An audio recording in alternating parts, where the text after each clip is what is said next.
লক্ষ্মী এবং সরস্বতীর যুগল বন্দনা হয় ঝাড়গ্রাম অঞ্চলের বেনাপুরের হেরাত গ্রামে।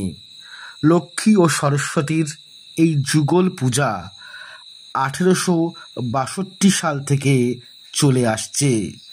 1862 সালে অক্রুর মণ্ডল নামে সুরি সম্প্রদায়ের জনৈক ব্যক্তি স্বপ্নাদেশ পেয়ে এই পুজো শুরু করেছিলেন।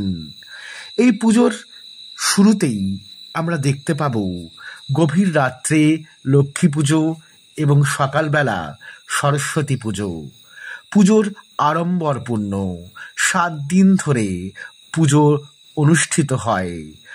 যখন চৈতন্যদেব নীলাচলে যাচ্ছিলেন তখন তিনি ঝাড়গ্রামের এই অঞ্চলে লোকেদের বলে গিয়েছিলেন লক্ষ্মী এবং সরস্বতীকে একসঙ্গে পুজো করতে।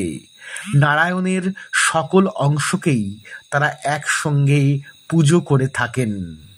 এই পুজোর বয়স অনেক হলেও এখনো মহাসমারোহে শাস্ত্রবিহিত পদ্ধতিতে দেবীকে উপাসনা করা হয়।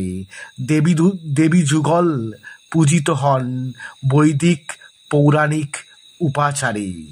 বৈষ্ণব মতের সাধকেরা দেবীকে এইভাবেই পুজো করে থাকেন।